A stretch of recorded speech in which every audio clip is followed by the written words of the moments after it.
Hi! Welcome back again to Brayla's channel. Nagbabalik po tayong muli para sa isa na namang informative videos na para po sa inyo. This time ay para naman sa lahat ng ating mga SSS pensioners. Dahil nga nalalapit na ang mahal na araw o Holy Week, ay aalamin natin kung mapapaaga nga kaya ang pag-release ng inyong April pension. Paano ang mga transactions kung sarado ang SSS? Pension increase meron na kaya? Ang lahat ng yan ay ating ibabahagi sa inyo but before po tayo mag-start sa ating topic, kung bago ka pa lang sa aking channel, please do kindly subscribe, like and share na din sa ating mga kaibigan, kaanak o kapwa po natin pensioners at please do share na din sa ating mga social media accounts para mas marami pa ang makaalam. With no further ado, let's begin na po sa ating topic. To all SSS pensioners, mapaaga kaya ang pension release ngayong Holy Week? Pension increase meron na kaya? Pension loan at iba pa alamin. Para sa lahat ng SSS pensioners. Good news kaya?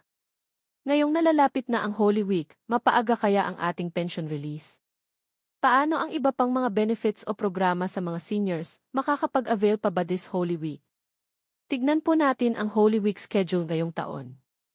Ang Holy Week po ay magaganap na ngayong April 2 Monday Thursday, April 3 Good Friday, April 4 Black Saturday at April 5 ang Easter Sunday. Sa mga nagdaang taon, kapag dumarating ang mahal na araw ay nagdedeklara ang Office of the President na half-day operation sa Holy Wednesday. Kapag ito ay mangyari ngayong April 1, ang lahat ng government offices ay sarado na po ng simula sa alas 12 ng tanghali ng April 1 at magbubukas muli ito pagkatapos ng Holy Week. At susundan pa ng isa pang holiday which is ang April 9 o ang Araw ng Kagitingan. Kung half-day po ang April 1 ay i-assume po natin na ang inyong pension release schedule ay maaaring maganap na this March 31, Tuesday o pwede ring mas mapaaga pa.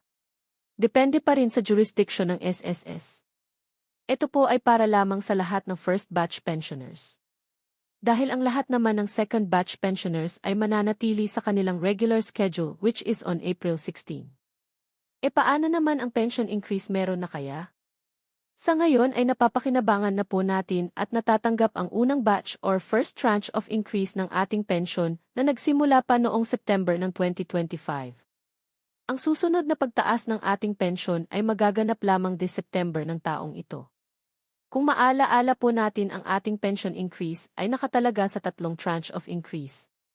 Nauna na itong naibigay noong September of year 2025. Kaya't ang second tranche of increase ay magaganap sa September ng taong ito. Para sa lahat ng pensioners from September 1 ng nakaraang taon hanggang sa August 31 ng taong ito.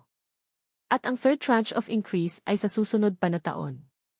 Kaya't ang inyong second batch pension increase ay matatanggap nyo ngayong September. Wala na pong magaganap na increase maliban sa tatlong tranche na nabanggit. Isa pang programa para pensioners ay ang Pension Loan Program. Ang Pension Loan Program ay maaaring ma-avail ng retirement at survivor pensioners. Kung saan pwedeng makahiram si retiree pensioners ng up to 300,000 pesos, at ang mga survivor pensioners naman ay pwedeng makahiram ng up to 150,000 pesos. Yan po ay depende sa inyong buwanang pensyon na natatanggap. E paano ngayong Holy Week? Bukas pa kaya sila para sa application process? Ang lahat ng SSS offices ay sarado na during Holy Week season simula sa afternoon ng Holy Wednesday hanggang sa Easter Sunday at magbubukas muli pagkatapos ng Holy Week. Subalit kahit sarado po ang opisina ay mananatiling naka-open ang SSS online app para sa inyong mga transactions. Isa pa sa pwedeng ma-avail ng ating mga pensioners ay ang Emergency Loan Program. Ito ay para sa lahat ng naapektuhan ng kalamidad at dapat kasama ang inyong lugar sa naideklarang state of calamity. At up to 20,000 pesos loan amount ang pwede po nating mahiram. Kung kasama po kayo sa naging biktima ng super typhoon nitong mga nakaraang buwan, ay maaari po kayong makapag-avail ng emergency loan.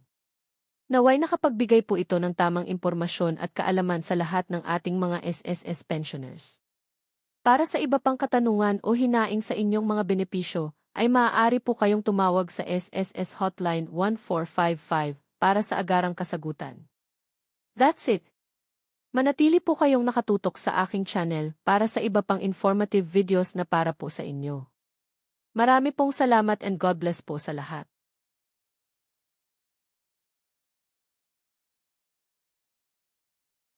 Subscribe to Brillis channel. Subscribe to Brillis channel. Subscribe.